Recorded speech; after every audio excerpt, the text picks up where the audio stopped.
I watched my son's face on the laptop screen. He was sitting in a bank office I'd been going to for 23 years.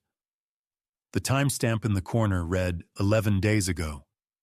He was wearing the blue polo shirt he'd worn to my house for Sunday dinner that same evening. The dinner where he'd asked me how I was really doing, with such genuine concern in his eyes that I'd actually felt guilty for being as healthy as I was. In the footage, he slid a document across the desk to the banker. The banker, a woman I didn't recognize, must have been new, looked at it carefully, nodded once, then pulled up something on her computer. Her fingers moved across the keyboard with the efficiency of someone who'd done this 1,000 times. My son leaned forward and said words I couldn't hear. The security footage had no audio, but I didn't need to hear them, because the document he'd slid across that desk had my signature on it. A signature I'd never written. A signature on a power of attorney I'd never signed. A document that gave my son access to everything I'd spent 40 years building. That's the moment I understood what the GPS tracker was really for. That's the moment I understood what my son had become. And that's the moment I realized that the person I'd raised, the person I'd loved, the person I'd sacrificed for, was trying to destroy me. Before I continue, you need to understand something about me. I'm 64 years old. I spent 38 years as an electrical engineer for Duke Energy, working my way up from a field technician to a senior systems analyst. I've rewired substations during ice storms when the temperature dropped to 15 below. I've troubleshot grid failures that could have blacked out half of Charlotte. I've managed teams, solved problems that stumped people half my age, and earned the respect of everyone I worked with. My mind is sharp. My memory is intact. I completed the New York Times crossword this morning in 18 minutes. A Thursday puzzle, which any crossword person will tell you is no joke. Thursday is when they start getting tricky. I am not confused. I am not declining. I am not losing my grip on reality.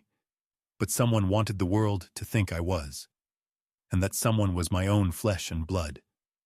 My son, the boy I'd held in my arms the night he was born, the child I'd taught to ride a bicycle, to throw a baseball, to drive a car, the man I'd bailed out of trouble more times than I could count because I believed, I truly believed, that underneath it all, he was good. I was wrong.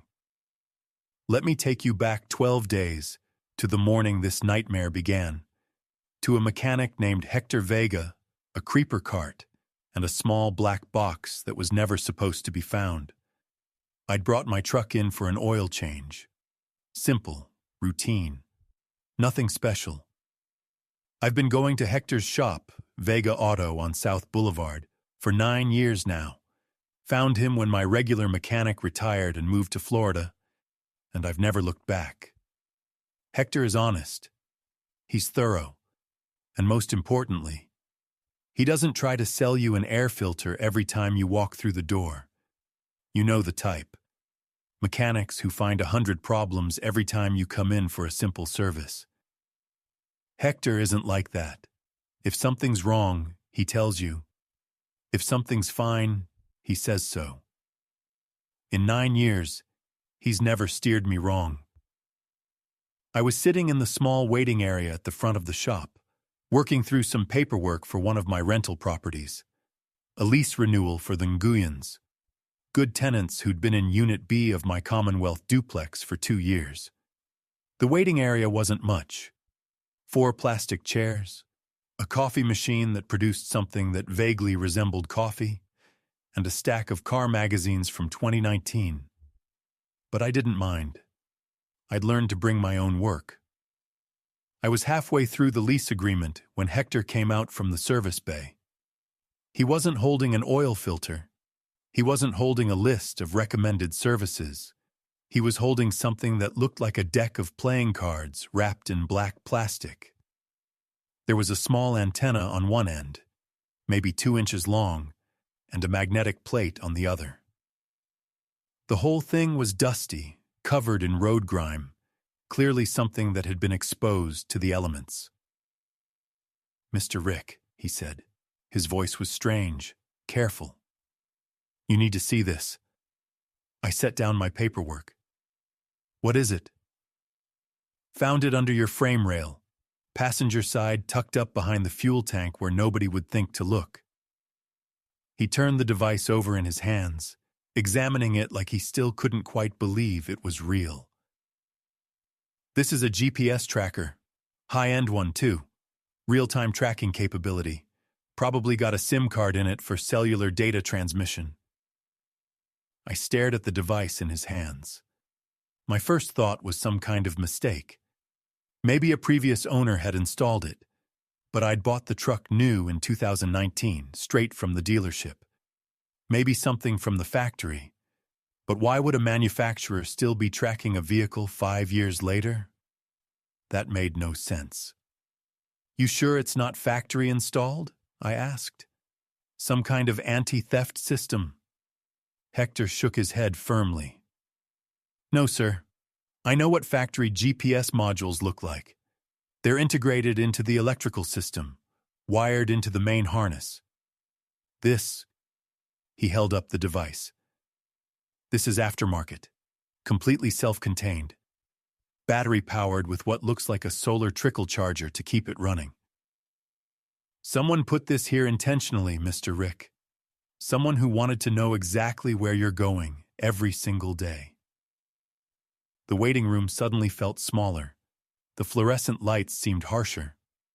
I could hear the compressor running in the service bay, the distant sound of traffic on South Boulevard, my own heartbeat pounding in my ears. "Can you trace it?" I asked. "Find out who's on the other end?" Hector's expression shifted. Something between concern and curiosity crossed his weathered face. "Maybe. These things usually ping a server, and a lot of the cheaper consumer apps let you see the tracking history from both ends. There are ways to figure out where the data is going." He lowered his voice, glancing toward the service bay to make sure his other mechanics weren't listening. "But Mr. Rick, you might want to think about whether you really want to know who's on the other side of this thing." I met his eyes. That's when I realized this wasn't paranoia. This wasn't a mistake. This wasn't some technical glitch or factory oversight. This was something else entirely. Someone had been watching me, tracking my movements, following me without my knowledge. And I was going to find out who. I told Hector to leave the tracker where he found it. "If I remove it," I explained, keeping my voice steady even though my hands wanted to shake, "whoever planted it will know I found it. The signal will go dead. They'll know something's changed. I need to understand what I'm dealing with first. I need to know who's behind this before I make any moves." Hector nodded slowly. He got it. He didn't ask questions, didn't pry into my personal business. That's another thing I appreciated about him. He knew when to help and when to step back. "I'll put it back exactly where I found it," he said.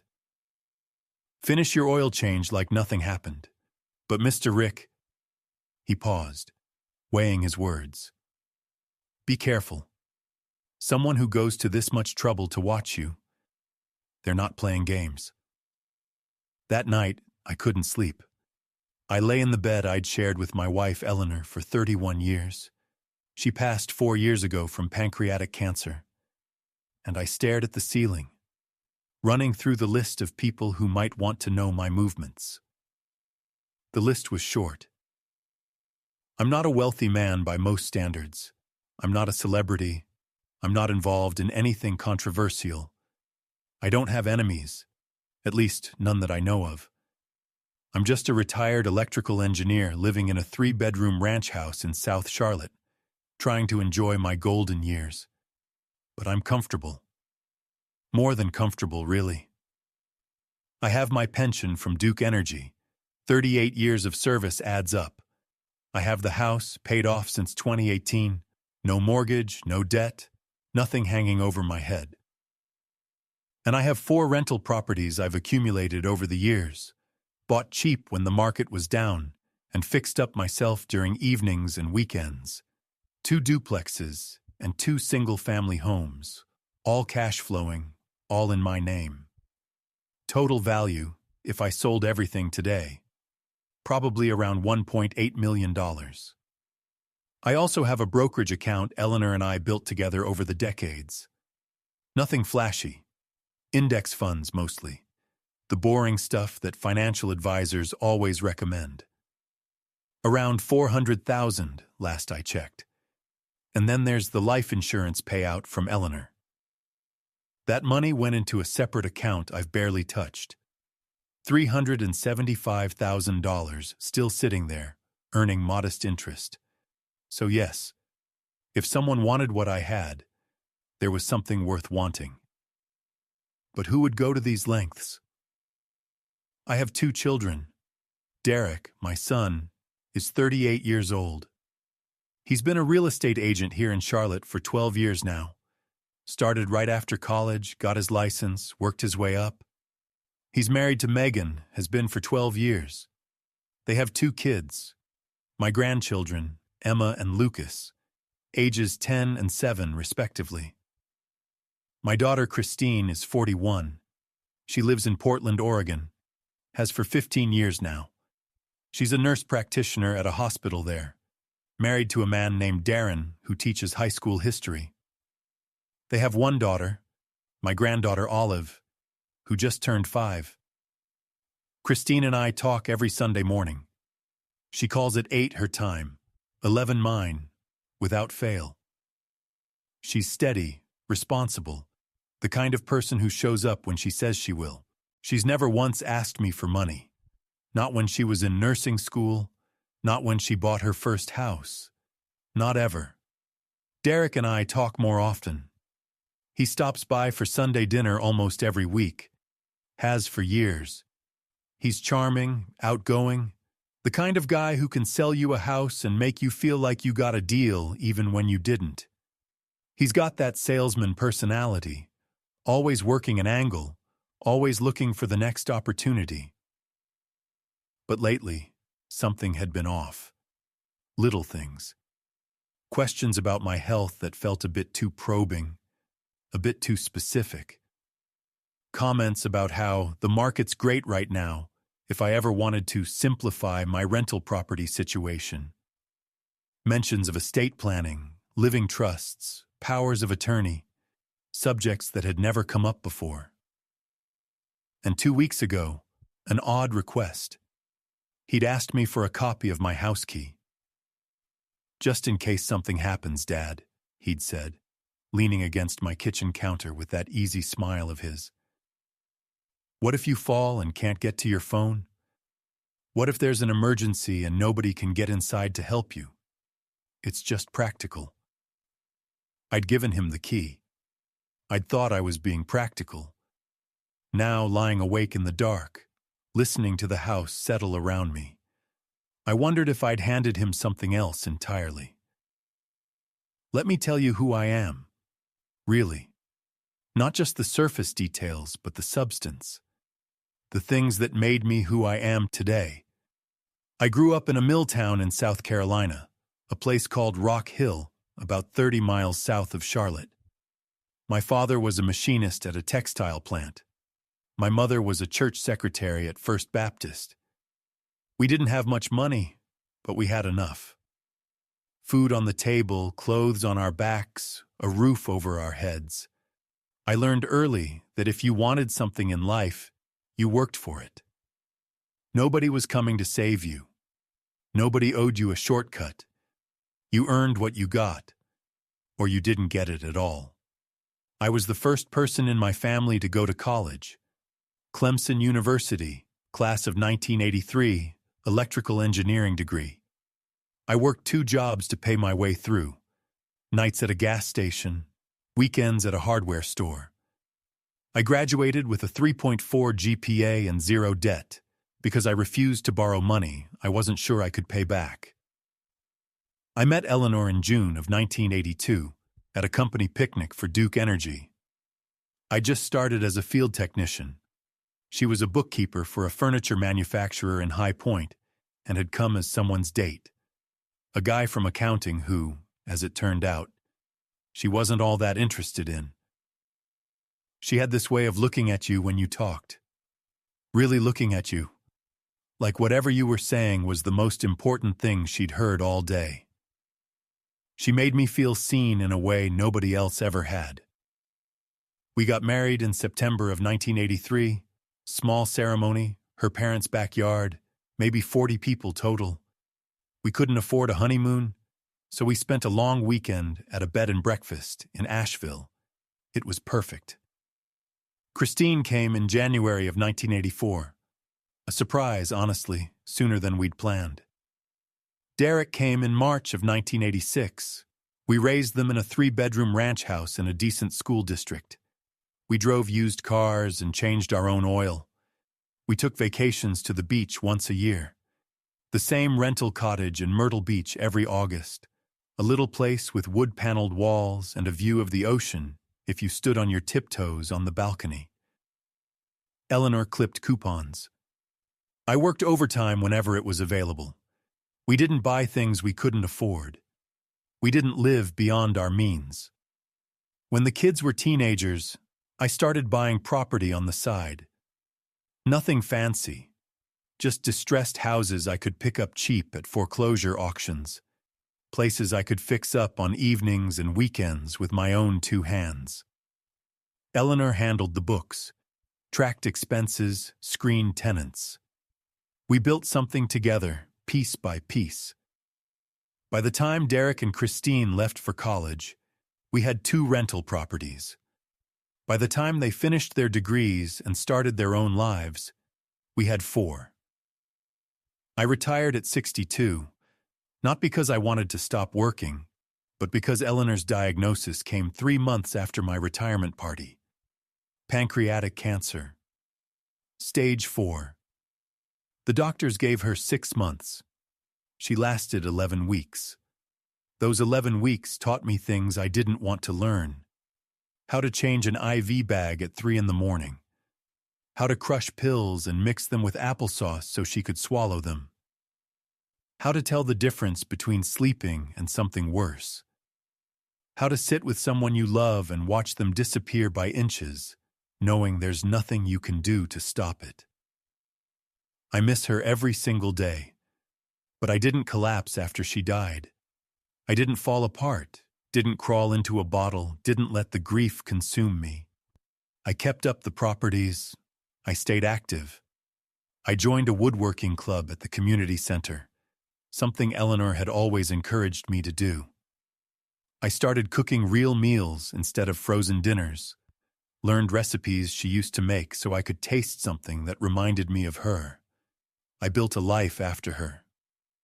And I thought my children understood that. I thought they saw their father for who he really was, a man who had weathered loss and emerged intact.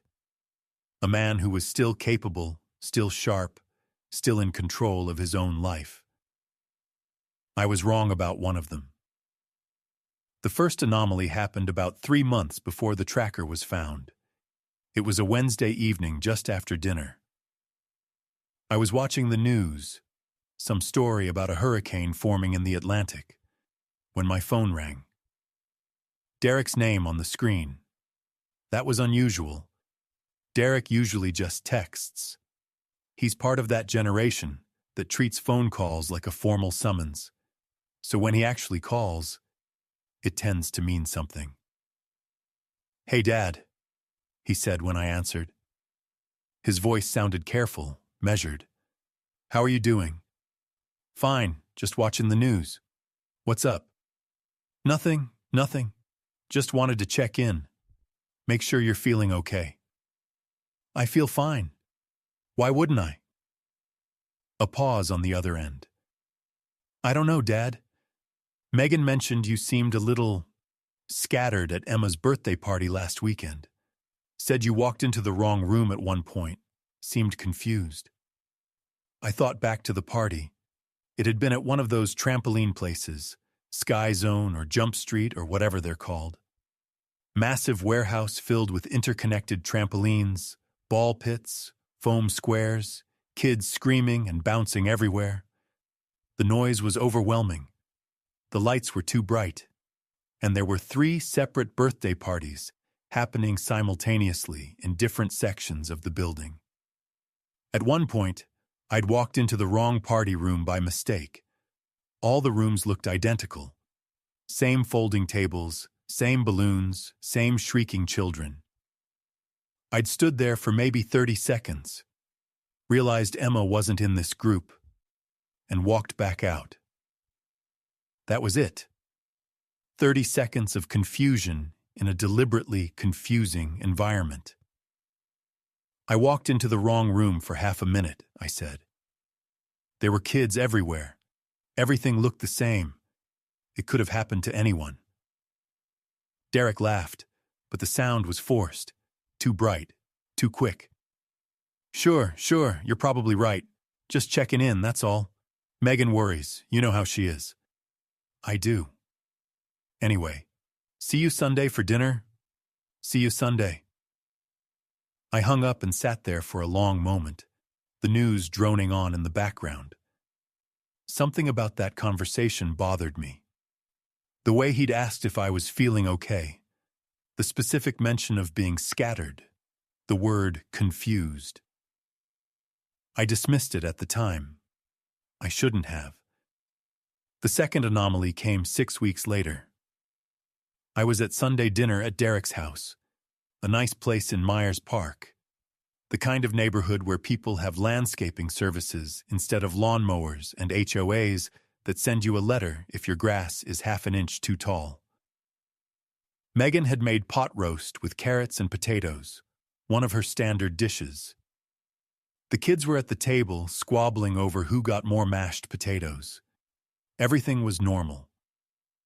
Then Derek mentioned, casually, almost as an afterthought, that he'd run into my doctor at a charity event.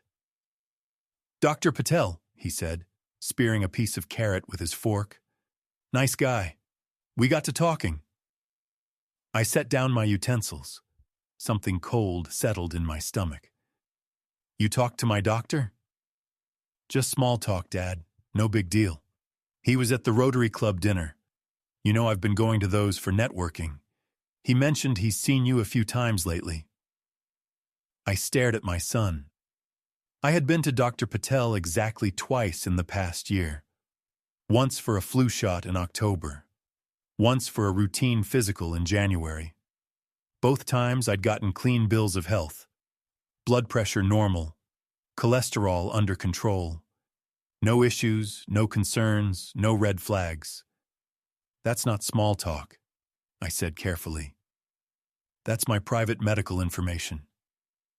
Derek held up his hands, all innocence. "Whoa, Dad, relax. He didn't tell me anything specific. He just said he'd seen you recently. That's all. I'm not trying to invade your privacy." But something in his eyes didn't match his tone. Something flickered there. Calculation, maybe. Wariness. Like he'd said something he shouldn't have and was trying to figure out how to walk it back. "How did you even recognize him?" I asked. "You've never met Dr. Patel." A brief hesitation. So brief I almost missed it. "I've seen him at your house. That time I picked you up for Thanksgiving, remember? He was just leaving."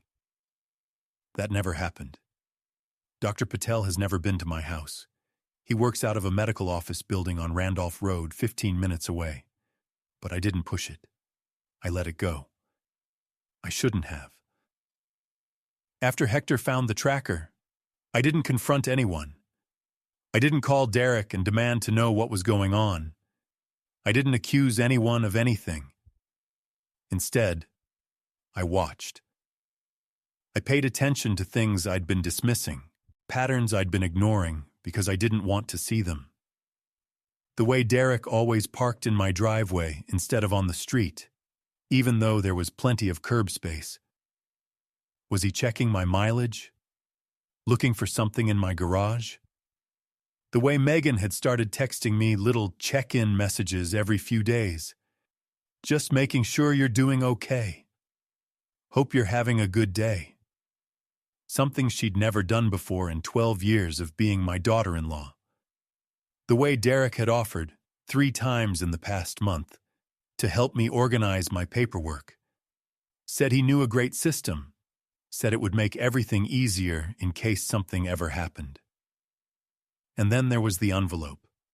It showed up in my mailbox 5 days after the tracker discovery. Plain white envelope, business-sized, no indication of what was inside. Return address was a law firm I didn't recognize. Mitchell and Associates, with an address on South Tryon Street in downtown Charlotte. Inside was a letter. Dear Mr. Brennan, it read, we understand you are exploring options for long-term care planning and wish to ensure your assets are protected in the event of incapacity. Our firm specializes in elder law and estate management, and we would be pleased to discuss your needs. Please contact our office at your earliest convenience to schedule a consultation.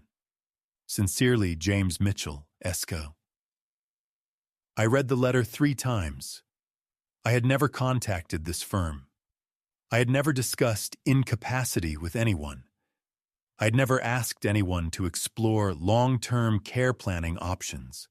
Someone was laying groundwork, and they were using my name to do it. I stayed calm. I needed proof. That's a phrase you're going to hear a lot in this story. Because proof is the only thing that matters when someone is trying to take your life apart. Without proof, it's your word against theirs. Without proof, you're just a paranoid old man who doesn't trust his family, who sees conspiracies where there aren't any. The doctors will nod sympathetically. The lawyers will look at you with pity. Your own children will shake their heads and say, see? This is what we were worried about. With proof, you're something else entirely. With proof, you're a man with a case. I called Christine that night. It was late, almost 10 o'clock, but she answered on the second ring. She always does when I call. Dad? She sounded worried already. I never call this late. Is everything okay? I need to talk to you about something, and I need you to just listen first, before you react. A pause. You're scaring me. I know. I'm sorry. But this is important. I told her everything. The tracker, the law firm letter, the odd questions about my health, the mentions of being scattered and confused, the key I'd given Derek, the conversation about Dr. Patel. For a long moment after I finished, she didn't say anything. I could hear her breathing on the other end of the line, processing. Then, Dad, I'm booking a flight. I'll be there tomorrow. No, don't do that yet. Why not? Because I don't know what I'm dealing with, and I don't want to tip anyone off. If Derek knows I'm suspicious, he'll cover his tracks. He'll move whatever he's planning to move. He'll have time to prepare a story. I need to see how far this goes first. You think Derek is... She stopped, started again. You really think he'd do something like this? To you? I don't know what I think. That's the problem. But I know what I'm seeing. And what I'm seeing doesn't look good. What do you need from me? Just be ready. Don't say anything to Derek or Megan, not a word.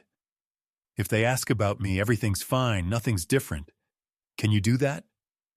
I won't say a thing. A pause. Dad, promise me you'll be careful. If this is what you think it is, I will. But the truth was, I didn't know what careful looked like anymore.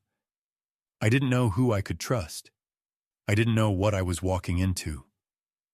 All I knew was that someone was watching me, and I was going to find out who. The next morning, I went to see Hector. His shop opens at 7. I was there at 6:45, sitting in my truck in the parking lot, waiting. When he pulled up in his work van and saw me sitting there, his expression shifted to concern. "Mr. Rick, you okay?" "I need to trace that signal," I said. "The tracker. I need to know who's on the other end." Hector leaned against his van, arms crossed. "You sure about this? You might not like what you find." "I'm sure." He exhaled slowly, weighing something in his mind. "All right," he said finally. "I know a guy. Does tech work, security systems, digital forensics, that kind of thing. Former military, did some intelligence work overseas. Name's Marcus Webb. He's good, and more importantly, he's discreet. Doesn't ask questions he doesn't need to ask. Can you call him?" Hector was already reaching for his phone. Marcus Webb showed up at Hector's shop 2 hours later. He drove a black Ford Bronco with tinted windows, the kind of vehicle that doesn't stand out but could handle anything.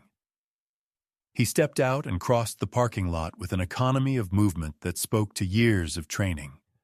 Late 40s, compact build, all muscle, no fat, shaved head, dark eyes that assessed everything without seeming to look at anything. He was wearing khakis and a plain gray polo shirt, the kind of clothes that would let him blend in anywhere. He shook my hand firmly. "Mr. Brennan, Hector says you've got a problem. I've got a tracker under my truck. I need to know who put it there." He nodded once. "Let me see the device." Hector took him to my truck, still up on the lift from earlier. Marcus slid underneath with a flashlight, examined the tracker without touching it, and came back out. The whole inspection took maybe 90 seconds. "OBD Sync Pro," he said. "High-end consumer model. Real-time GPS tracking over cellular networks. Whoever planted this is paying a monthly subscription, probably $20 or $30, and has access to an app that shows exactly where you are. Your speed, your direction, and your location history for the past 30 days minimum. Can you trace who's receiving the signal?" Marcus nodded slowly.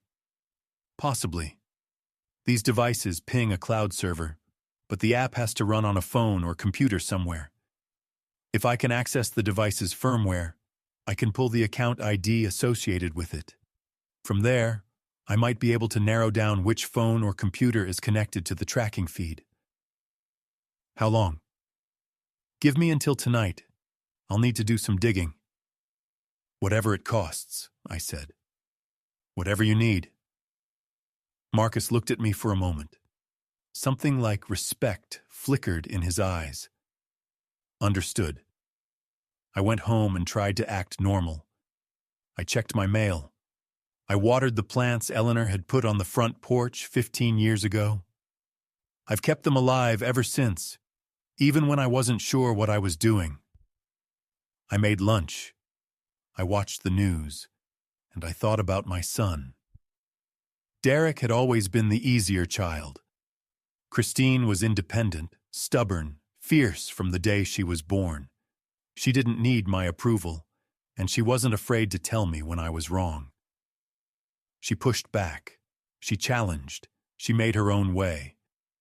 Derek was different, charming, eager to please, always quick with a compliment, always ready to help, always smiling. When he was little, he'd follow me around the house like a shadow, wanting to know what I was doing, wanting to help even when he was too small to be useful. But there was something underneath that charm I'd never quite been able to name. When he was 16, I caught him stealing $20 from Eleanor's purse. He'd looked at me with these wounded eyes and said, "I was going to pay it back, Dad. I just needed it for something important." I'd let it go. Boys make mistakes. That's what I told myself. When he was 25 and struggling to get his real estate career off the ground, I'd loaned him $15,000 to cover his expenses. Just until I get established, he'd said. I'll pay it back within 2 years. I promise. It took 6 years, and the final payment only came after Christine confronted him about it at Thanksgiving, sat him down in front of the whole family, and asked him point blank when he was going to make good on his debt to his father. When he was 30, I'd co-signed on a car loan for him after his credit took a hit. He'd missed 3 payments before I found out, and the collection agency called me instead of him. I had to cover the balance to protect my own credit score. Every time I'd made excuses. He's just figuring things out. He'll grow out of it. He means well. But sitting in my living room that afternoon, watching the sunlight move across the hardwood floor, I wondered if I'd been making excuses for something much darker. Something I hadn't wanted to see because seeing it would mean accepting that the son I loved wasn't the person I thought he was. Marcus called at 7:43 that evening. I've got something, he said. You'll want to see this in person. I drove back to Hector's shop. Marcus was waiting in the small office at the back of the building, laptop open on the cluttered desk. The tracker's account is linked to an email address, he explained as I sat down. Generic Gmail, probably created specifically for this purpose. But the payment method isn't anonymous. It's a credit card. Whose credit card? Marcus turned the laptop toward me. The account summary was on screen. The payment method showed the last 4 digits of a Visa card, a billing zip code I recognized, and a name. Derek Brennan. I stared at the screen for a long time. My son. My own son had put a tracker under my truck. There's more, Marcus said quietly. The tracker's location history shows everywhere you've been for the past 47 days. Every trip to the grocery store, every visit to a rental property, every Sunday dinner at your son's house. He paused. But it also shows the locations of the receiving device, the phone that's monitoring the feed. He clicked to another screen. A map of Charlotte appeared, dozens of data points, clustered around a handful of locations. The monitoring device spends most of its time at this address, Marcus said, pointing to the largest cluster of dots. I recognized it immediately. It was Derek's house in Myers Park. But look at this. Marcus pointed to another cluster, smaller but significant. The device was also at this location multiple times. 4 visits in the past 2 weeks, ranging from 30 minutes to 2 hours each. The address wasn't familiar. I leaned closer to the screen. That's a law firm, Marcus said. Mitchell and Associates. The same firm that had sent me the letter about incapacity provisions. That's when I noticed something else. A third cluster on the map, much smaller than the others. Just 3 data points over the past week. Marcus clicked on it. An address appeared. A street I knew. A building I owned. One of my rental properties. The duplex on Commonwealth Avenue. Why would Derek be visiting my rental property? I asked. He's never shown any interest in the rentals before. Marcus looked at me steadily. That's what we need to find out. I drove to the Commonwealth property the next morning. It's a duplex I've owned for 14 years. Bought it during the 2008 financial crisis when properties were going for cents on the dollar. Modest, well-maintained, fully occupied. Mrs. Patterson, a retired school teacher, has been in Unit A for 11 years. The Nguyens, a young couple with a baby, have been in Unit B for 2 years. I parked across the street and watched the building for a few minutes. Nothing looked unusual. Mrs. Patterson's sedan was in her parking space. The Nguyens' minivan was gone, probably at work. The grass was trimmed. The paint looked fine. Everything was exactly as it should be. But something had brought Derek here. Multiple times. and he hadn't mentioned it. I got out and walked up to Unit A. Mrs. Patterson answered on the second knock. She was 81 years old, white-haired and sharp-eyed, the kind of woman who noticed everything that happened on her street. "Mr. Rick," she smiled warmly. "What a nice surprise. Nothing's wrong with the furnace again, is it?" No. Everything's fine with the furnace." I hesitated, choosing my words carefully. "I just wanted to check in. Has anyone stopped by lately? Anyone asking questions about the property?" Her smile faded slightly. "Actually, yes. A young man came by about a week ago. Walked around the outside, took some pictures with his phone. I asked what he was doing, and he said he was from your family, doing some sort of property assessment." My chest tightened. "Did he give you his name?" "He said his name was Derek. Said he was your son." I kept my expression neutral. "What exactly did he do?" "Just looked around mostly. Checked the windows, walked the perimeter, took pictures of the roof. Then he knocked on my door and asked me some questions."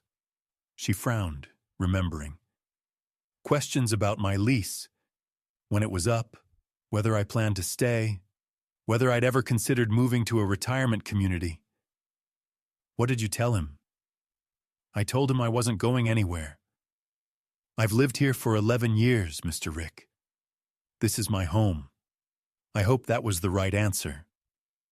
It was exactly the right answer. "Thank you, Mrs. Patterson." I visited the Nullans next. They told a similar story. A polite young man had stopped by, said he was my son, asked about their lease terms and future plans. Over the next 2 days, I visited my other 3 properties. The story was the same everywhere. Derek had been to each one in the past 3 weeks. He'd asked about leases, taken photographs, made notes. At one property, a single-family home on Eastway Drive that I rent to a young family named Morrison, he'd actually gone inside the house, claiming he needed to check on some maintenance issues. The Morrisons had let him in because he'd said he was my son, and why wouldn't they trust the landlord's son? "He seemed nice," Mrs. Morrison said, bouncing her youngest child on her hip. "Very professional. He took pictures of every room, the kitchen, the bedrooms, even the closets. Said you were thinking about making some upgrades." "Did he say what kind of upgrades?" "He mentioned new appliances, maybe some fresh paint." She hesitated. "Mr. Brennan, is everything okay? Are you selling the house? Because we really love it here, and if we need to start looking for somewhere else." "You're not going anywhere," I said firmly. "Nobody's selling anything. I don't know what he told you, but nothing is changing." She looked relieved, but as I drove away, I felt sick. Derek was documenting my properties, assessing their condition, gathering information about my tenants and their lease terms. And he was doing it without my knowledge or consent. Someone was preparing to take inventory of what I owned. The question was why. That night, I pulled out every property document I had. Deeds, mortgage records, all paid off years ago. Lease agreements, property tax statements, insurance policies, maintenance logs, tenant applications. I laid them all out on the dining room table, the same table where Eleanor and I used to plan our finances together. And I went through them line by line, page by page. Everything looked normal, but normal wasn't enough anymore. I needed to know what else might be happening that I couldn't see. The next morning, I called my bank. "This is Richard Brennan," I said. "Account number ending in 7724. I'd like to speak with someone about recent account activity." The representative put me on hold. Soft jazz played through the phone for what felt like an eternity. When she came back, Her voice was different, more careful. "Mr. Brennan, I'm going to transfer you to our account security department. Please hold." "Why? What's wrong?" "There have been some inquiries on your account that we'd like to discuss with you. Someone from security will explain." The line clicked, and I was on hold again. I was at the bank within the hour. The branch was on Providence Road, a building I'd walked into hundreds of times over the past 2 decades. Same marble floors, same polished wood counters, same hush of money being moved in large amounts. The branch manager, William Chen, met me in the lobby. I'd known William for 15 years, since he was a junior loan officer, and I was refinancing one of my rental properties. He was in his 50s now, graying at the temples, the kind of banker who remembered your name and your kids' names and genuinely seemed to care about his customers. "Rick," he said, shaking my hand, "let's talk in my office." He led me to a corner office with a view of the parking lot, closed the door, gestured to a chair. "I want to be straight with you," he said, settling behind his desk. "We've had some unusual activity on your accounts." "What kind of activity?" He pulled up something on his computer, angled the monitor so I could see. 3 weeks ago, someone came into this branch and requested detailed information about your accounts. Balances, monthly statements, investment holdings, everything." "Who?" William hesitated. "A man who identified himself as your son, Derek Brennan." The room seemed to tilt slightly. "He had documentation," William continued. "A power of attorney form, specifically." "Show me." William printed something and handed it across the desk. It was a durable power of attorney document. My name was on it as the principal. Derek's name was on it as the agent. The document granted Derek broad authority to act on my behalf in financial matters. Access accounts, make withdrawals, manage investments, sign documents, and at the bottom, there was a signature. My signature. Except it wasn't. I've signed my name tens of thousands of times over 64 years. I know exactly how I form each letter. I know which strokes connect and which don't. I know where the pen lifts and where it stays on the paper. I know the rhythm of my own handwriting like I know my own heartbeat. This signature was close. Very close. Close enough to fool a banker who'd never seen my real signature up close. But it wasn't mine. "I didn't sign this," I said. William's expression shifted. "Are you certain?" "William, I've known you since before your kids were born. Have I ever been uncertain about anything?" He was quiet for a moment, studying my face. "The document was notarized," he said finally, "by a notary named Patricia Summers. We verified it through the state database. Everything checked out." "Did you give Derek access to my accounts?" "He didn't request access. Not yet. Just information." William paused, weighing his words. "He asked about the process for adding his name to your accounts. Said you were planning to add him as a joint owner for estate planning purposes. Said it was something you'd discussed." "I have never discussed that with anyone." "I gathered that might be the case." William leaned forward. "Rick, I've been in banking for 30 years. What I'm looking at here, the forged signature, the false pretenses, the gradual approach, this looks like the early stages of financial elder fraud, possibly conservatorship fraud. Someone is building a paper trail to make it look like you've authorized them to manage your finances. Can you flag my accounts? Make sure no changes are made without my physical presence?" "Already done. The moment my staff saw that power of attorney, they flagged it for review. That's why security wanted to talk to you." He met my eyes. "We've seen this before, Rick." Adult children who think they know better than their parents, who think they're entitled to what their parents have. It starts small. Questions, documents, test runs. And then one day, the accounts are empty, and the elderly parent is in a nursing home wondering what happened. I looked at the forged document in my hands. I need a copy of this. Of course. And Rick, William hesitated. You might want to think about involving law enforcement. What your son is doing isn't just unethical, it's illegal. I walked out of the bank with the forged power of attorney in my briefcase and a cold clarity in my chest. My son had forged my signature. My son had tried to access my accounts using fraudulent documents. My son was building a case to take control of my life. This isn't drama, I realized. This isn't a family disagreement. This isn't a misunderstanding that can be cleared up over Sunday dinner. This is a scheme, a system, a coordinated plan, and it had been running for months. That afternoon, I went to see a lawyer. Not the lawyer Derek had contacted. Not Mitchell and Associates with their specialty in incapacity provisions and long-term care planning. I found my own attorney, a woman named Sandra Kim, a former prosecutor who now specialized in elder law and fraud cases. I found her through William Chen. If you're going to fight this, he'd said, you want the best. Sandra Kim is the best.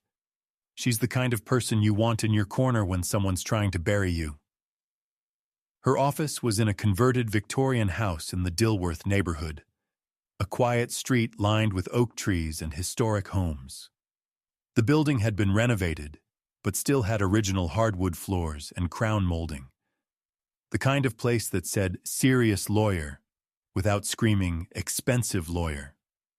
Sandra Kim was in her mid-50s, with sharp eyes behind wire-rimmed glasses and no patience for small talk. She met me in a conference room with a large window overlooking the front garden and got right to business. Tell me everything, she said. Start at the beginning. I laid it all out. The tracker, the property visits, the bank inquiry, the forged power of attorney, the letter from Mitchell and Associates. She took notes on a yellow legal pad, occasionally asking clarifying questions, but mostly just listening. When I finished, she set down her pen and was quiet for a long moment. Mr. Brennan, she said finally, what you're describing is textbook conservatorship fraud, combined with elements of financial elder abuse and criminal forgery. This isn't a civil matter? This is criminal? What's the end game? What are they trying to accomplish? Based on the pattern you've described, they're laying groundwork to petition the court for a conservatorship over you. That's a legal arrangement where someone, usually a family member, is appointed to manage another person's finances and personal affairs because that person is deemed unable to do so themselves. On what basis? Incapacity. Mental decline. They'd need to convince a judge that you're no longer capable of managing your own affairs, that you're confused, forgetful, unable to make sound decisions. Sandra paused. The questions about your health, the mentions of you being scattered, the forged cognitive assessment. Forged cognitive assessment? Sandra looked at me carefully. You haven't found that yet? Found what? She was quiet for a moment. Mr. Brennan, in cases like this, there's usually a medical component. The people attempting the conservatorship need documentation, showing the target is mentally impaired. If your son is going to these lengths, trackers, forged powers of attorney, property assessments, he almost certainly has, or is working on, some kind of medical documentation to support his petition. My stomach dropped. Derek's questions about my health, his casual mention of talking to Dr. Patel, the medical plaza that appeared in the tracker data. How would they get that? I asked. Several ways. They might try to manipulate a legitimate medical evaluation, get you to see a doctor they've influenced, ask leading questions, interpret normal forgetfulness as something more serious. Or they might fabricate documentation entirely, create a fake assessment with forged credentials. Sandra leaned forward. Have you noticed anything unusual in your medical records? Any appointments you don't remember making? I don't know. I haven't checked. You need to check. Today. I spent the next week becoming an investigator in my own life. I requested my complete medical records from Dr. Patel's office. What I found was disturbing. 6 weeks earlier, someone had called the office claiming to be my son. They'd asked about the process for obtaining medical records related to cognitive assessment. Specifically, they wanted to know what documentation would be needed to demonstrate a patient's mental decline. The office had refused to release anything without my written consent. But they'd noted the inquiry in my file. Someone had been trying to access my medical records, trying to build a case that I was losing my mind. I pulled my credit reports from all 3 bureaus: Equifax, Experian, TransUnion. There were no new accounts or unauthorized inquiries in my name. Not yet. But I placed fraud alerts on all 3 just to be safe, and then I went to see the notary. Patricia Summers worked out of a strip mall office in South Charlotte, sandwiched between a dry cleaner and a nail salon. The kind of place where you could get documents notarized for $15 and no questions asked. When I walked in unannounced and introduced myself, her face went pale. Mr. Brennan? She looked at the power of attorney document I'd brought. I notarized this. You were here. You signed it right in front of me. When?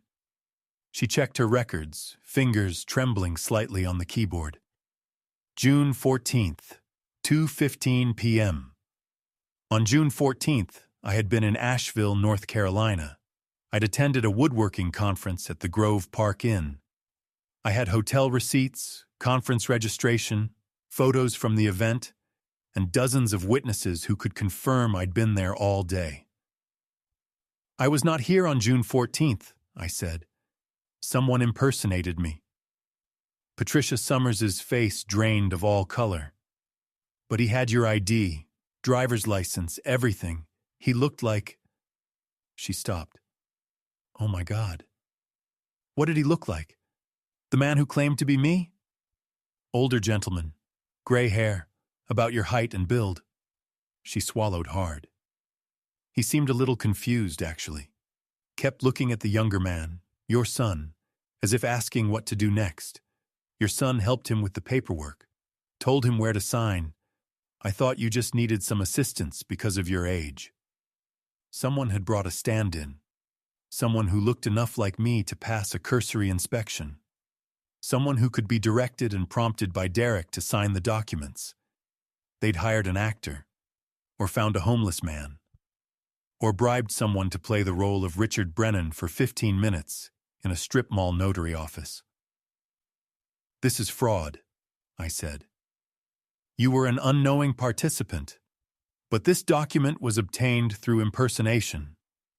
I need you to provide a sworn statement describing exactly what happened that day. The notary was trembling. I could lose my license if the state board finds out I notarized a fraudulent document. You'll lose more than your license if you don't cooperate. I'm building a case against the people who did this. You can be a witness on my side, or you can be a defendant on theirs. Those are your options. She agreed to provide a statement. That's when I noticed something new. I'd been going through my mail carefully since this started, checking everything, looking for anything unusual. But one piece had slipped through in the chaos, a notice from the county recorder's office, dated 3 weeks earlier. Deed transfer recording notification, it read. The following property transaction has been recorded in your name. It listed my rental property on Eastway Drive, the single-family house where the Morrison family lived. I didn't remember any deed transfer. I called the recorder's office immediately. After 20 minutes on hold, a clerk confirmed that a quitclaim deed had been filed transferring ownership of the Eastway property from Richard Brennan to Derek Brennan. When was this filed? June 18th, 4 days after the forged power of attorney was notarized. Who filed it? The deed was filed by a law firm called Mitchell & Associates on behalf of the new owner, Mitchell & Associates, the law firm that had sent me the letter about incapacity provisions. The law firm Derek had been visiting while tracking my location. The law firm that specialized in conservatorships and guardianships. I hung up the phone and sat in silence. They'd already started. They hadn't waited for a conservatorship. They'd forged documents and stolen one of my properties. I called Sandra Kim immediately. "We need to move faster," she said when I told her about the deed transfer.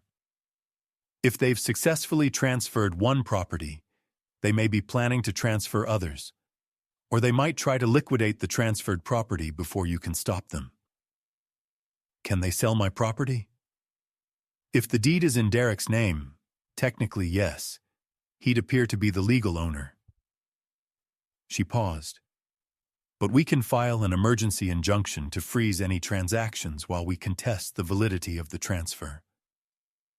If we can prove the underlying documents are fraudulent, the deed transfer is void. How long will that take? A few days to get a hearing, maybe a week. A week. In a week, they could sell the property, pocket the money, and disappear. "Do it," I said. "File the injunction. Today." "There's one more thing," Sandra said. "We should consider bringing in law enforcement now.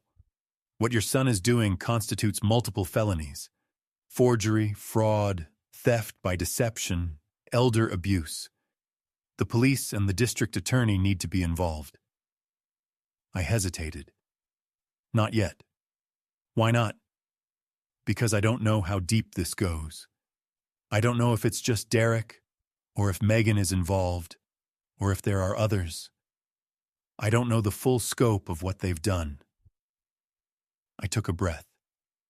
I need to see the complete picture before I act. I need to know everything. "You're thinking like an engineer," Sandra said. "Mapping the entire system before you address the problem." "Exactly." "All right, but we're on a clock now. Every day that passes is another day they could be executing their plan." I drove to the Eastway property that afternoon, the Morrison family's house, a modest 3-bedroom ranch I'd bought 12 years ago, fixed up myself, rented out ever since. Good neighborhood, good schools, the kind of place young families loved. When I pulled up to the curb, I saw something that made my heart stop: a for sale sign in the front yard. Derek's face was on the sign. His name, his brokerage, his phone number. "Brennan Realty, your home, our priority." He was selling my property, a property I'd never agreed to sell, a property he'd stolen from me using forged documents. I got out of the truck and walked up to the front door. Mrs. Morrison answered, looking distressed. "Mr. Brennan, I'm so glad you're here. I've been trying to call you, but no one answered." "Tell me what happened." "Your son came by 3 days ago. He said you'd sold the house, that we needed to start preparing to move out." She was close to tears. "He gave us 30 days' notice, but we don't have anywhere to go. The kids are in school. We can't just uproot everything." "Stop," I said. "Listen to me. I did not sell this house. I did not authorize anyone to sell this house. You are not going anywhere." Her eyes widened. "But the paperwork he showed us, it's forged, all of it. My son has committed fraud. He doesn't own this house, I do. Your lease is still valid. Nothing is changing. She started crying then. Relief, confusion, fear all mixed together. I spent the next hour explaining the situation to the Morrisons, reassuring them their home was safe, asking them to document every interaction they'd had with Derek. When I left, I took the for sale sign with me. I threw it in my truck bed like the garbage it was. That night, I sat in my truck outside Derek's house in Myers Park. I don't know what I was looking for. Maybe I just needed to see it. The house where my son lived. The house where he'd sat and plotted against me. The house where the tracker signal had led. It was a nice house. 2 stories, brick facade, landscaped yard. The kind of house that cost money to maintain, lawn service, pool service, cleaning service. The kind of house that required a steady income to support. The lights were on inside. I could see movement through the windows, Megan passing by with a glass of wine, the blue flicker of a television in the living room. My grandchildren were in there somewhere. Emma probably doing homework. Lucas probably playing video games. Kids who still ran to me when I walked through the door, who still believed their grandfather was someone to love and trust. What would happen to them when this was over? What would they think when they learned what their father had done? I sat there for almost 2 hours, watching the house, and I felt something I hadn't expected. Not anger, not sadness, just exhaustion. The bone-deep exhaustion of realizing that the person you raised, the person you sacrificed for, the person you loved with everything you had, was never who you thought they were. I started the truck and drove home. The next morning, Marcus Webb called. "I've been looking into Derek's finances," he said. "You asked me to dig deeper. I found some things you need to know." "Go ahead." "Your son is broke." I was silent. Not just between paychecks broke, not tight on cash broke. I mean drowning. Marcus's voice was flat, factual. He's got credit card debt north of $180,000 spread across 6 different cards. He's behind on his mortgage, 3 payments, and the bank has started foreclosure proceedings. He owes back taxes to the IRS around $45,000 from the last 2 years. His business partner filed a lawsuit against him 6 months ago for unpaid commissions. The suit was settled out of court, but the settlement required Derek to pay $47,000, which he apparently hasn't done. How did this happen? He always seemed successful. From what I can tell, a combination of lifestyle inflation and bad investments. He bought that Myers Park house at the top of the market in 2021, then refinanced it twice to pull cash out for opportunities. He invested a big chunk in a development deal that went sideways, some condo project that never broke ground. And when the real estate market softened, his commissions dried up. He's been borrowing from Peter to pay Paul for at least 2 years. Why didn't I know any of this? Because he didn't want you to know. He's been careful about maintaining appearances. The nice house, the new cars, the Sunday dinners at his place instead of yours. It's all a facade. Marcus paused. He's desperate, Rick. And desperate people do desperate things. I thought about the tracker, the forged documents, the stolen property, the conservatorship petition that was probably in the works. It wasn't just greed. It was survival. Derek was trying to save himself by taking everything I had. That night, I called Christine and told her everything Marcus had found. She was quiet for a long time after I finished. "I knew something was wrong with him," she finally said. "I've known for years. The way he always had a new car, new clothes, always talking about the next big deal, but could never quite explain how he was affording it all." She exhaled. "But this, Dad, this is criminal. He's not just borrowing money or cutting corners. He's stealing from you. He's trying to take your life away." I know. What are you going to do?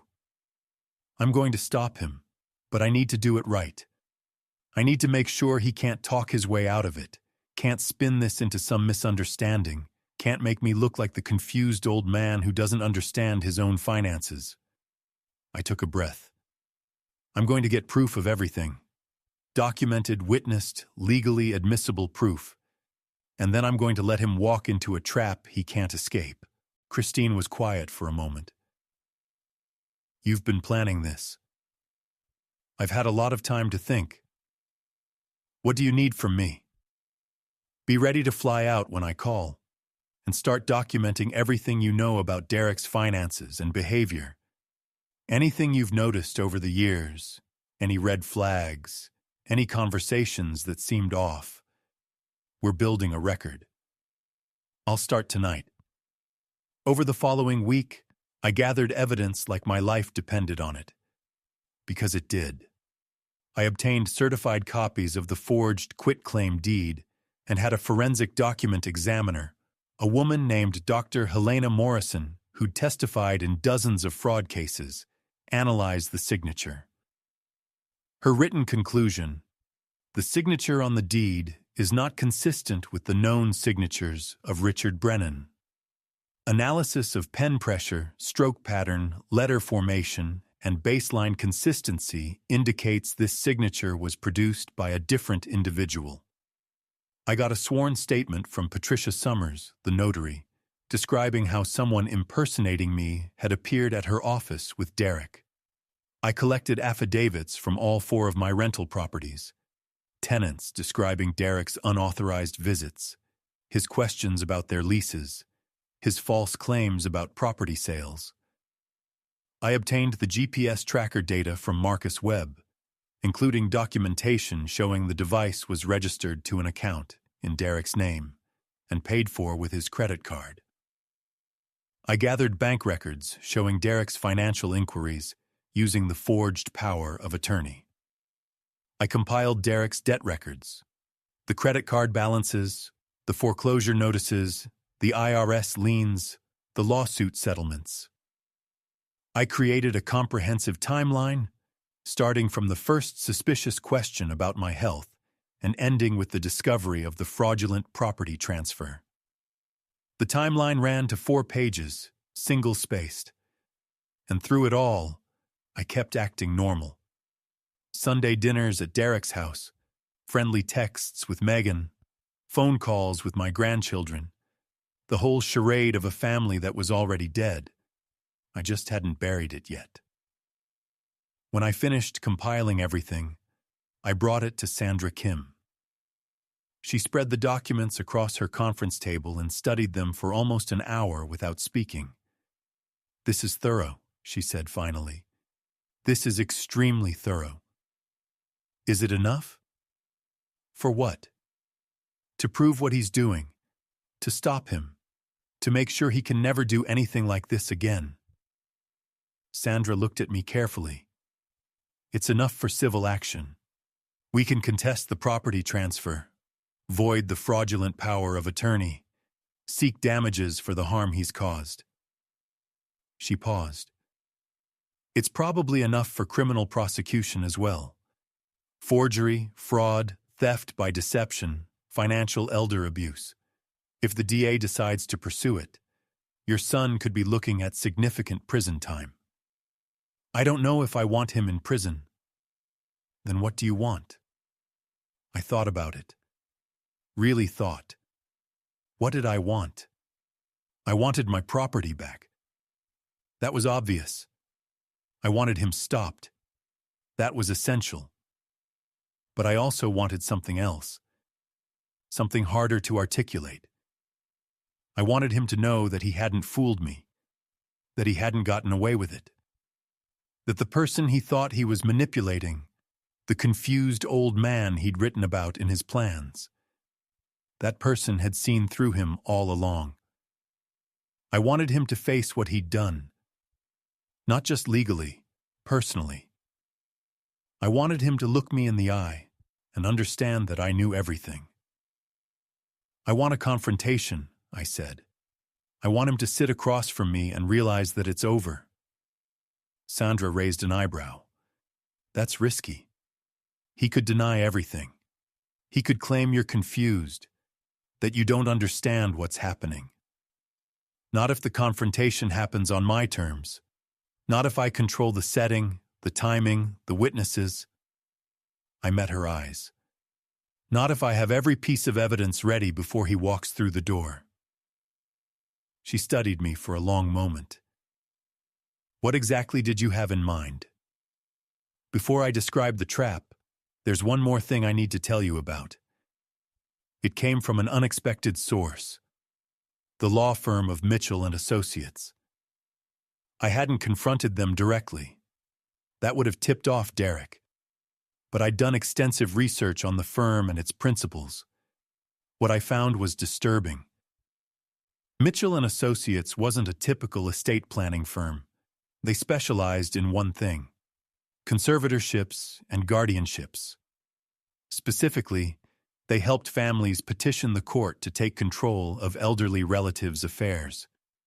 Their website was full of reassuring language: protecting your loved ones, ensuring proper care, managing assets responsibly. But when I dug deeper, a different picture emerged. I found 3 news articles from the past decade, all following the same pattern. Elderly parent with significant assets. Adult children concerned about decline.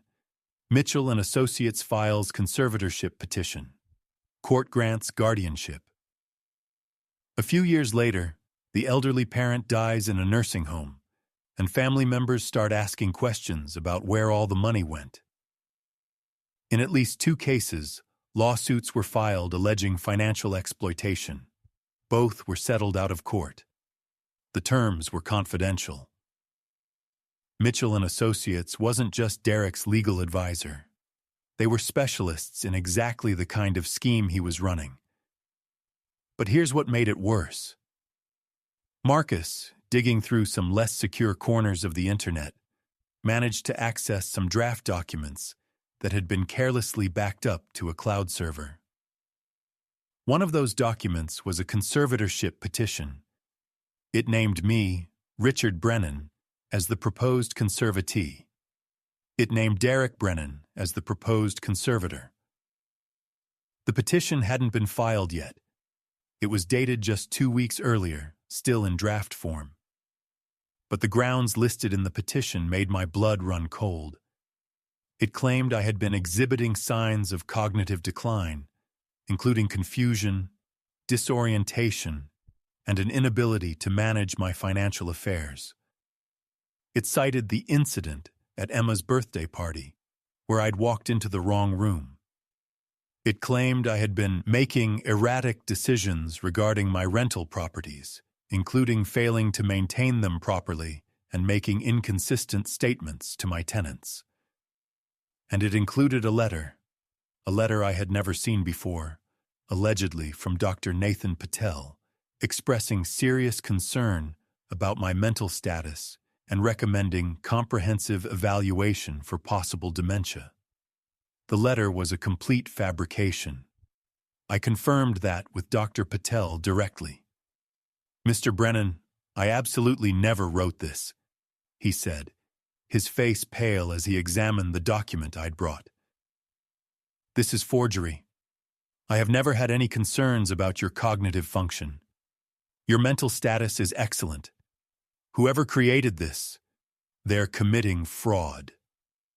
Would you put that in writing? Immediately. I'll have a sworn statement on your lawyer's desk by tomorrow morning." So now I had the complete picture. Derek had been tracking my movements for months, documenting my daily patterns, looking for anything he could twist into evidence of decline. He had forged my signature on a power of attorney to access my financial information and lay the groundwork for further theft. He had transferred one of my properties into his name using fraudulent documents and put it on the market without my knowledge. He had hired a law firm that specialized in conservatorship fraud. He had fabricated a letter from my doctor claiming I was mentally impaired, and he was preparing to petition the court to take control of everything I owned. My house, my properties, my bank accounts, my investments, my entire life.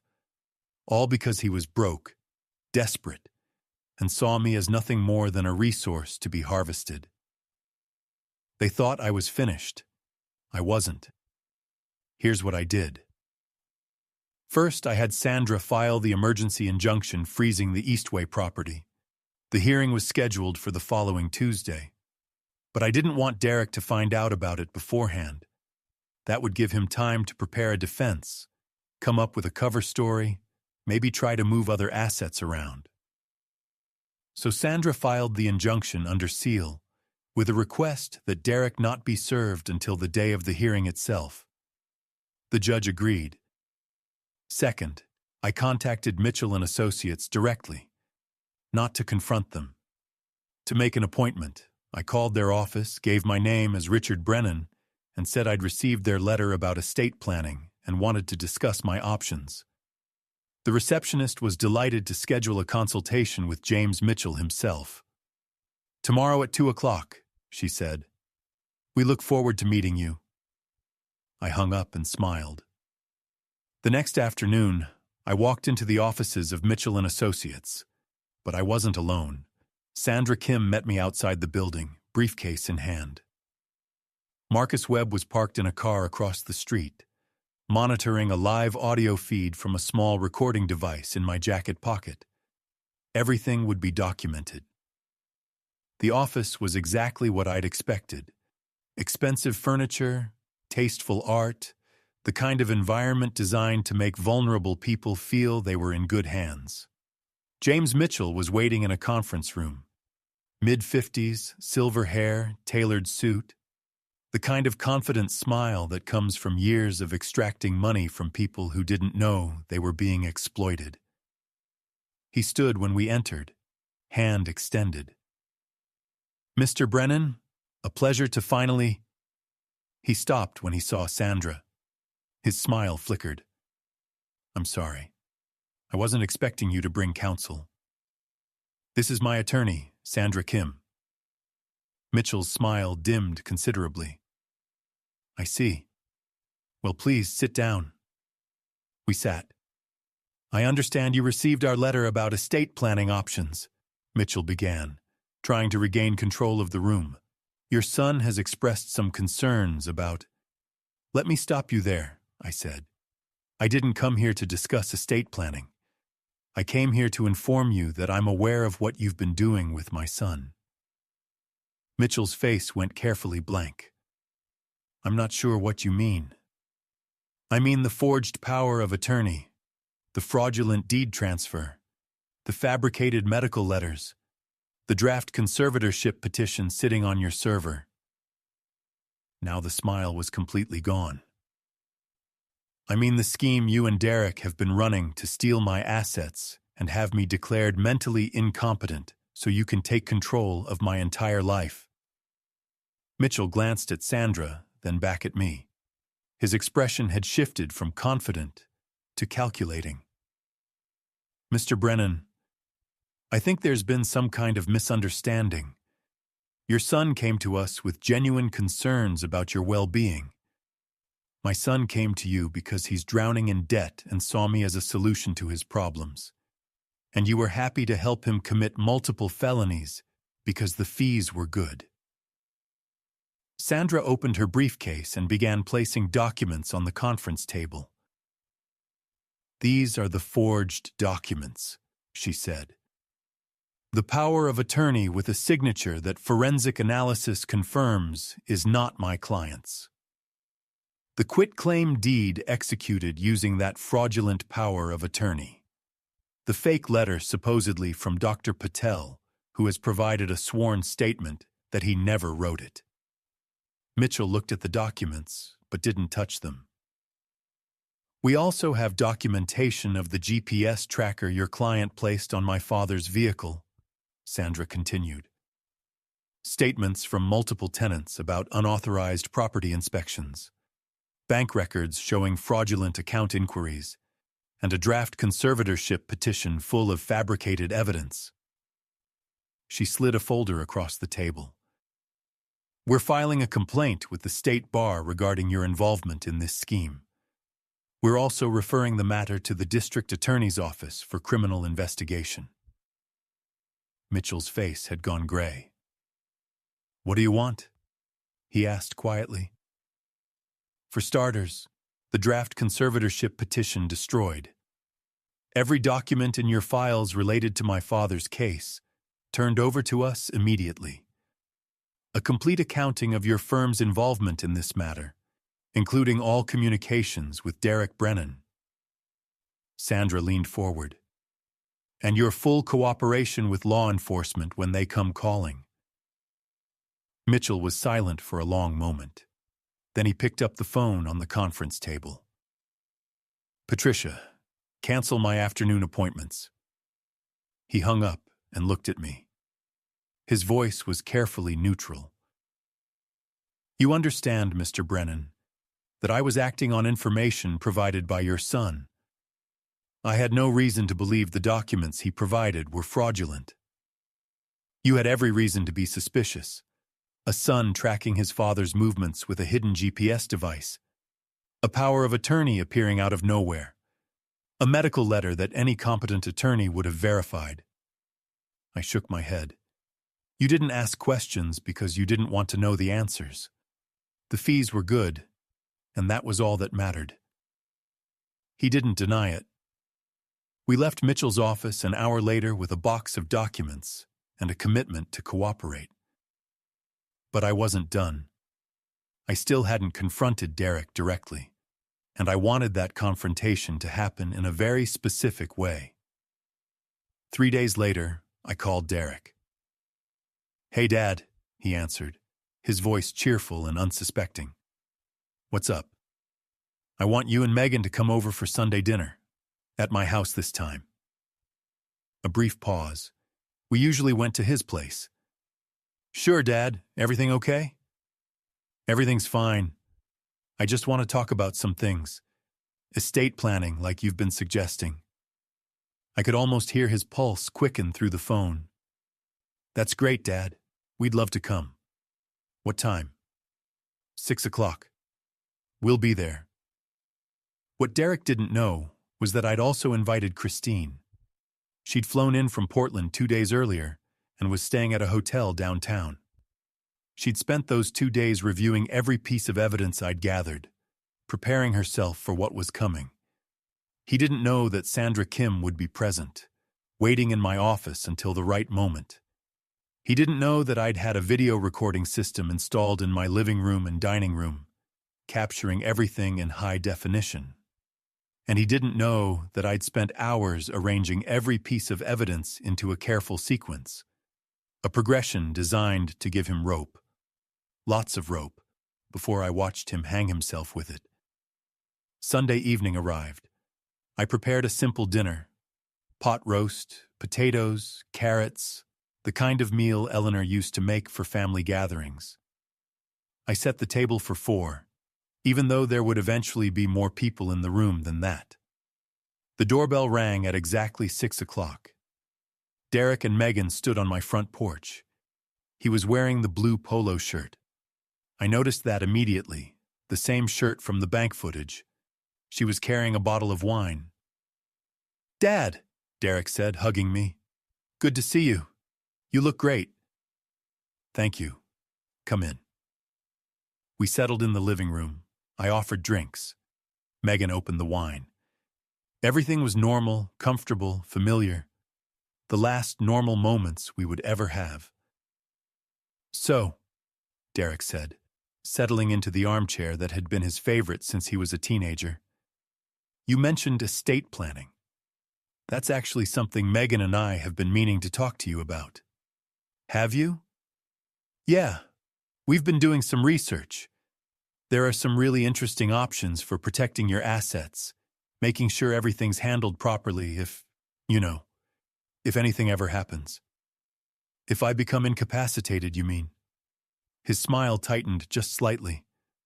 Nobody's saying that, Dad, but it's smart to plan ahead. You've always been a planner. That's true. I have been. I let the silence stretch. So we found this law firm, Derek continued, filling the quiet. Mitchell and Associates. They specialize in this kind of thing. Very professional, very thorough. We thought maybe we could all go in together, have a consultation, talk through the options.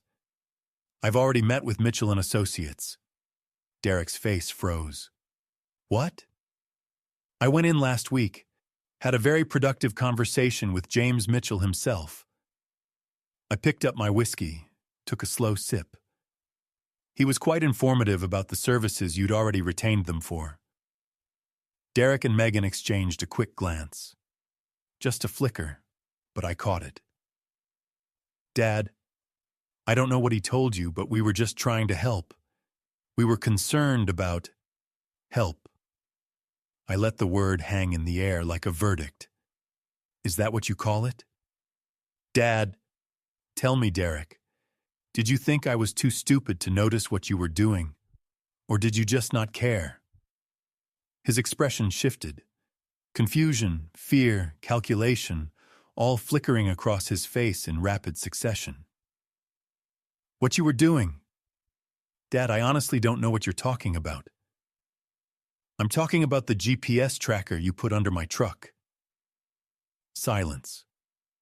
The one that's been monitoring my movements for the past 2 months, recording everywhere I go. The one that traced directly back to your house when the signal was analyzed. Derek's face had gone pale. Megan's hand was frozen around her wine glass. Or maybe I should talk about the forged power of attorney, the one you used to access my bank accounts, the one with my signature on it, except I didn't sign it. I was in Asheville that day, at a conference with hundreds of witnesses. Megan stood up abruptly. Derek, we should go. Sit down, I said. My voice wasn't loud, but it was cold. We're not finished. She sat. Or maybe I should mention the property you stole from me. The house on Eastway Drive. The one you transferred into your name using forged documents. The one you put on the market without my knowledge or permission. Derek's mouth opened, then closed. No words came out. Or maybe I should bring up the conservatorship petition. The one claiming I have cognitive decline? The one with a letter supposedly from Dr. Patel. A letter he never wrote. A letter that's pure fabrication. I stood up and walked to the mantel, where I'd arranged a stack of documents. I have copies of everything, Derek. Every forged signature. Every fraudulent document. Every lie you told. The tracker data. The bank records. Statements from your tenants, your notary, your doctor, your lawyer. I turned back to face him. James Mitchell has agreed to cooperate with the investigation. He's provided his entire file, including your emails, including your text messages, including your plans. Derek's face was the color of paper. His hands were shaking. Dad, please listen to me. I'm done listening to you. I've been listening to you for 38 years, and all I've heard is lies. The door to my office opened. Christine stepped out first, then Sandra Kim. Derek saw his sister, and something in him seemed to collapse. His whole body sagged, like a puppet with cut strings. Christy, don't. Her voice was ice. Don't you dare use my name. Sandra stepped forward. Mr. Brennan, Mrs. Brennan, my name is Sandra Kim. I'm your father's attorney. I'm here to inform you that a civil lawsuit has been filed against you for fraud, forgery, and financial elder abuse. A criminal referral has also been submitted to the district attorney's office. You should expect to be contacted by law enforcement within the next 48 to 72 hours. Megan's face had gone from pale to green. This is ridiculous. Derek, tell them this is all a misunderstanding. Tell them. But Derek wasn't saying anything. He was just staring at me. And in his eyes, I saw something I'd never seen before. Fear, shame, recognition. And underneath it all, burning like embers, hatred. "You set me up," he said quietly. "No, you set yourself up. I just documented it. I'm your son. You were my son. Now you're someone who tried to steal my life because you were too weak to fix your own." He flinched like I'd struck him.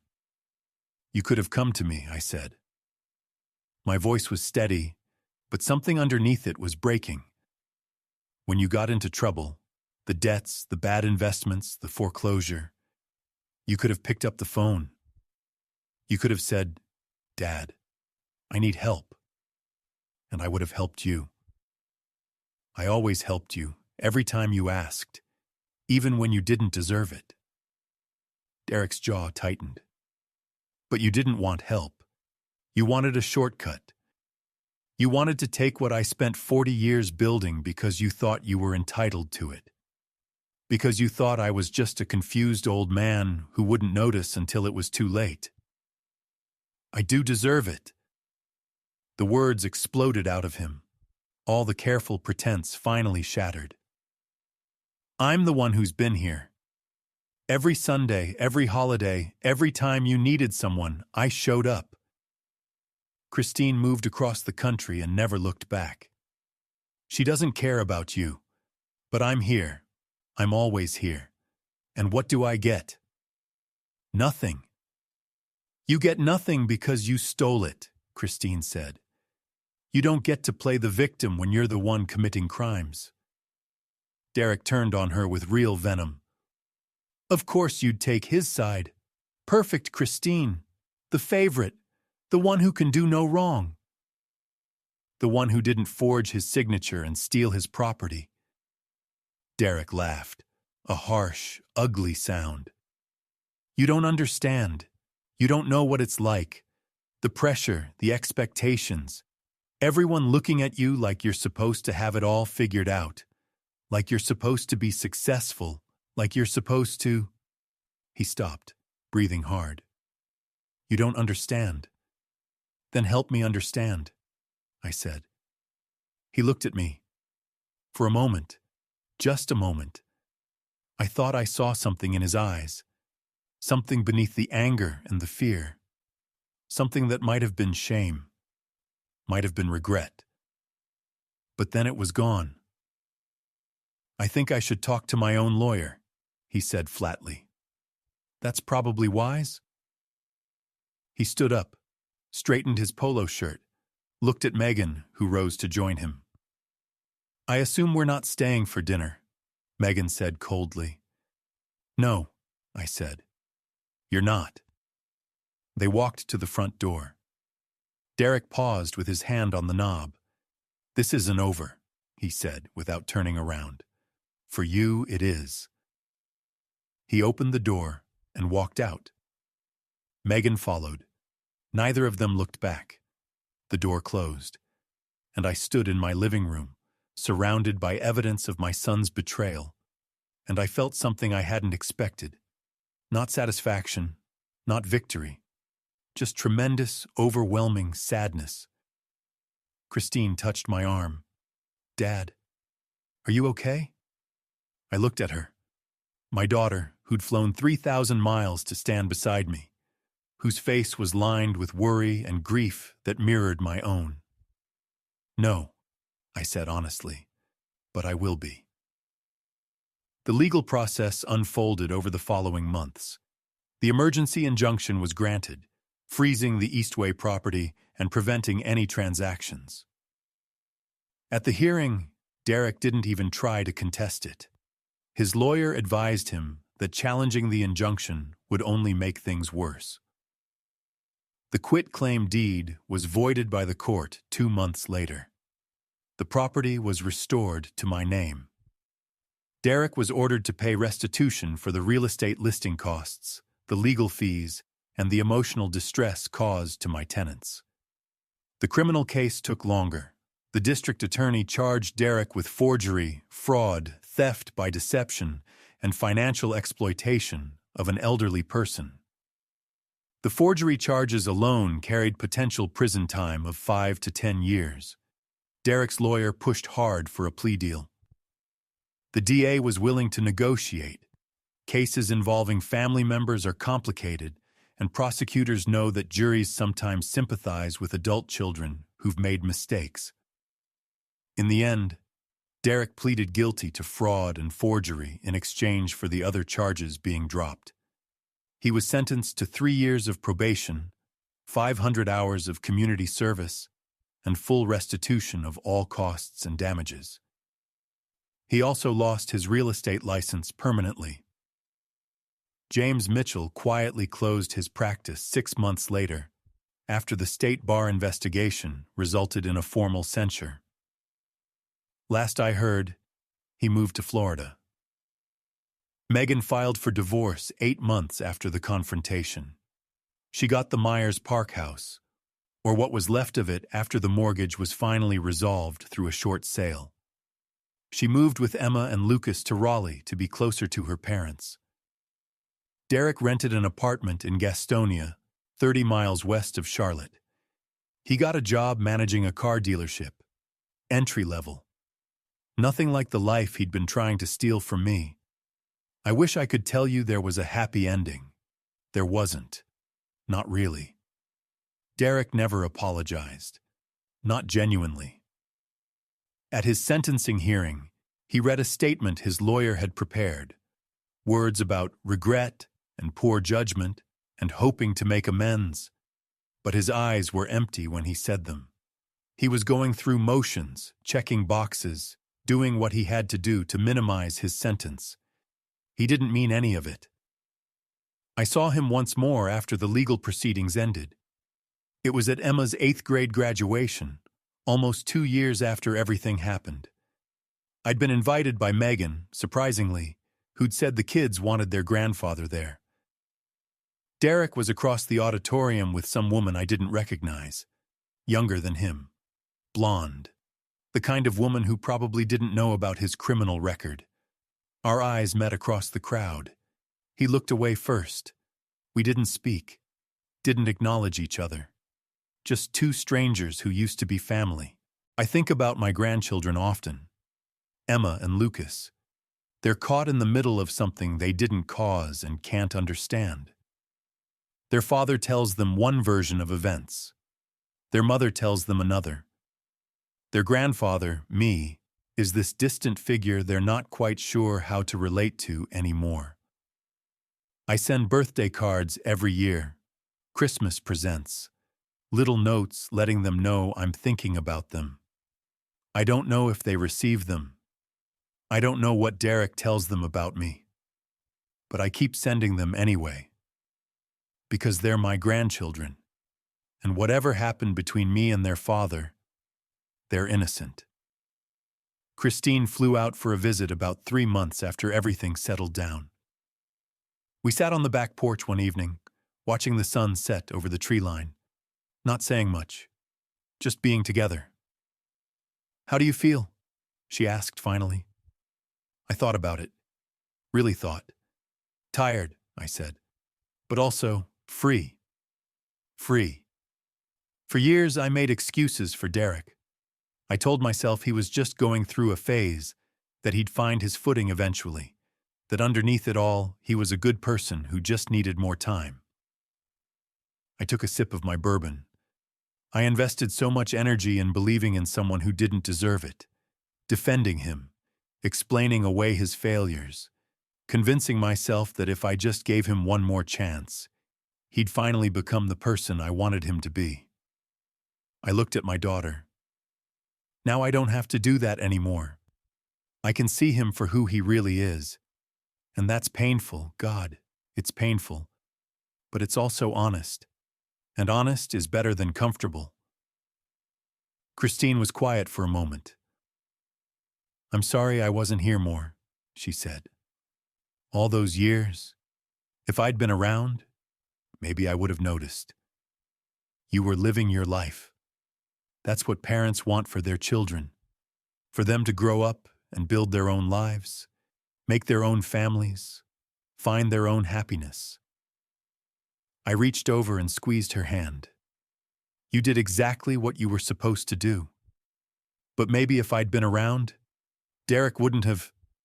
Derek made his choices. His choices had nothing to do with you. He didn't steal from me because he was lonely or because his sister moved away. He stole from me because that's who he is. You couldn't have changed that. Nobody could have changed that except him. She leaned her head against my shoulder. I love you, Dad. I love you too, sweetheart. We sat there until the stars came out. Here's what I learned from all of this. Trust is earned, not owed. Blood doesn't guarantee loyalty. Family means nothing if it's not backed up by respect, by honesty, by basic human decency. The people who really love you, they prove it through their actions, not their words.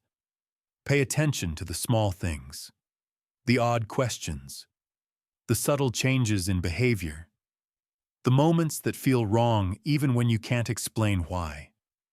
Those feelings exist for a reason. Your instincts are trying to tell you something. Listen to them. Document everything.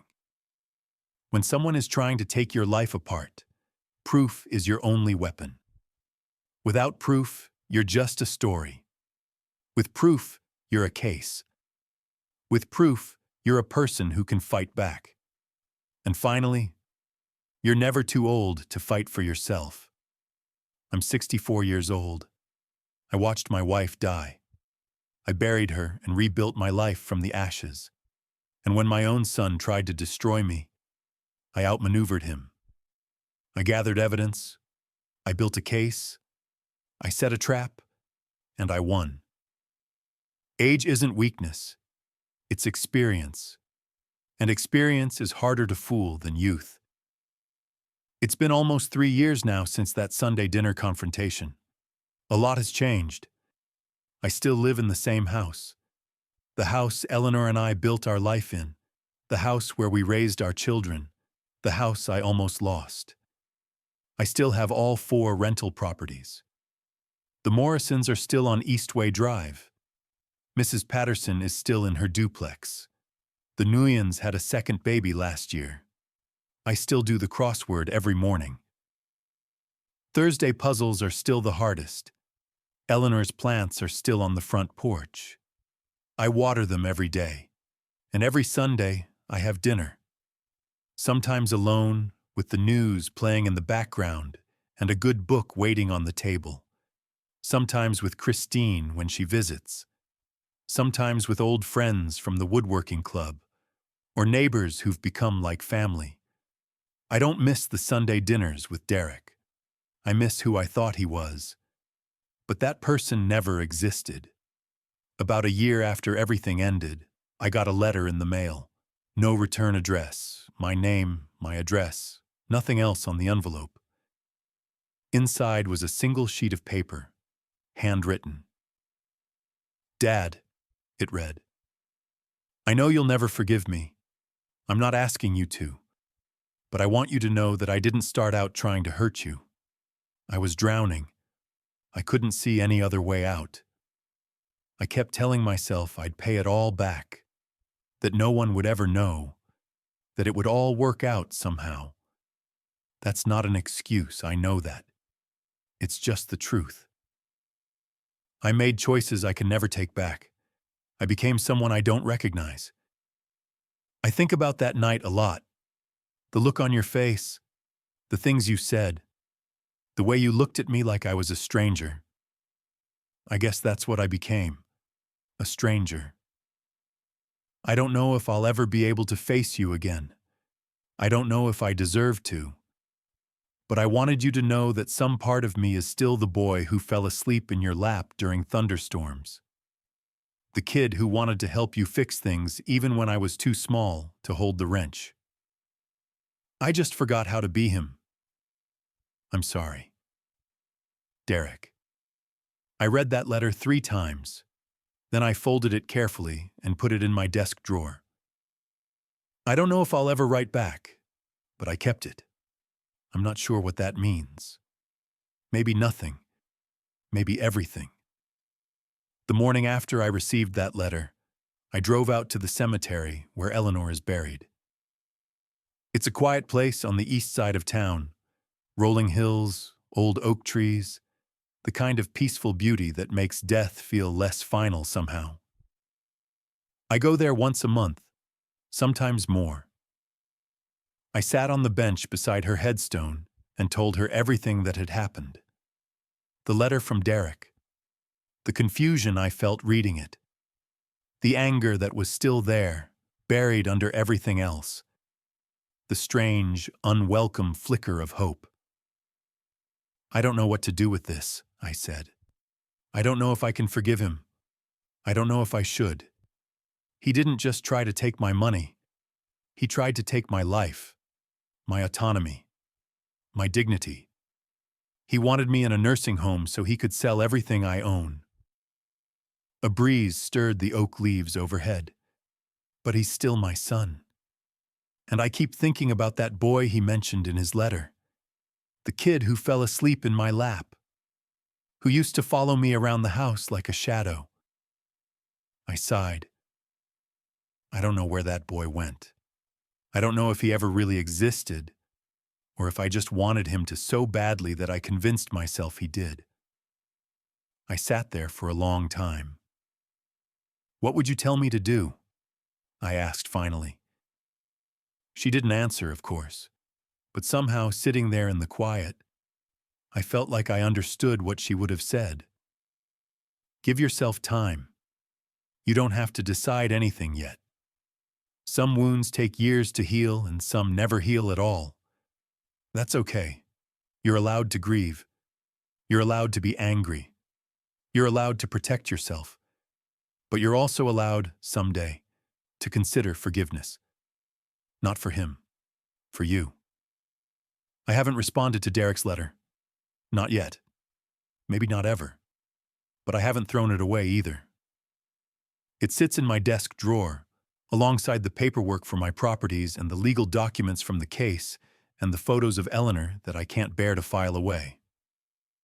It sits there as a reminder of something I'm still trying to understand. So that's my story. A GPS tracker under a truck, a son's betrayal, a fight to protect what matters. It's not the story I would have chosen to tell. It's not the life I would have chosen to live. But it's the truth. And the truth, as painful as it is the only thing that sets you free. If you've made it this far, thank you for listening. I know this was a long story. I know it was heavy. But some stories need space to be told properly.